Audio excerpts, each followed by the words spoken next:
অনেক ক্ষেত্রে দেখা যায় যে দেনমোহর স্বামী স্ত্রীর আসলে সঠিকভাবে পরিশোধ করছেন না, এবং অনেক সময় হয়তো স্ত্রী স্বামীর সেই ধরনের সামর্থ্য না থাকার জন্য মাফও করে দিচ্ছেন, কিংবা হয়তো কোনো কোনো স্বামী তার সামর্থ্য থাকা সত্ত্বেও সেটি দিচ্ছেন না। ইসলামের ব্যাপারটিকে কিভাবে দেখছে? ইসলামে এটি খুবই সুনির্দিষ্ট, কেননা দেনমোহর ছাড়া কোনো বিয়ের কথাই আসে না। দেনমোহর থাকতেই হবে বিয়েতে। এটি স্ত্রীর সম্মান, তার জন্য উপহার এবং অন্যান্য নিরাপত্তা, পরবর্তীতে এটি নিরাপত্তার একটি কারণ বটে, আর্থিক নিরাপত্তা ইত্যাদি। তো এখন এখানে মাফ করে দেওয়ার আসলে কোনো বিধান নেই।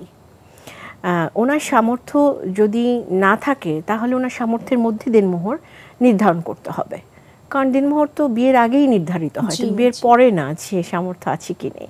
তো উভয় পক্ষের সম্মতিতে এমন একটি দেনমোহর নির্ধারণ করা প্রয়োজন যেটি তিনি আদায় করতে পারবেন।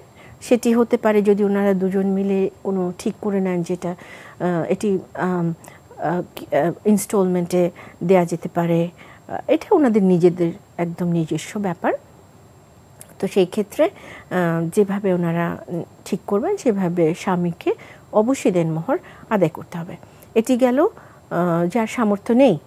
তো সামর্থ্য নেই তিনি, তাকে আগেই বলতে হবে যে আমার কিন্তু এর বেশি সামর্থ্য নেই। এবং স্ত্রী যদি, যিনি স্ত্রী হতে যাচ্ছেন, তিনি যদি মনে করেন যে না আমি এতে রাজি নই, তাহলে তিনি বিয়ে থেকে পিছিয়ে আসবেন। আর যদি তিনি মনে করেন আমি এতে সম্মত আছি, তাহলে তাতেই তাকে সন্তুষ্ট থাকতে হবে এবং তাতেই ভদ্রলোককে ওনার ভালোবাসতে হবে। আচ্ছা, আর দ্বিতীয়ত হচ্ছে যে সামর্থ্য আছে কিন্তু উনি দিলেন না, এটি তো চরম গুনাহের কাজ। এটি কোথাও ইসলামের কোথাও এটিকে সমর্থন করা হয় না।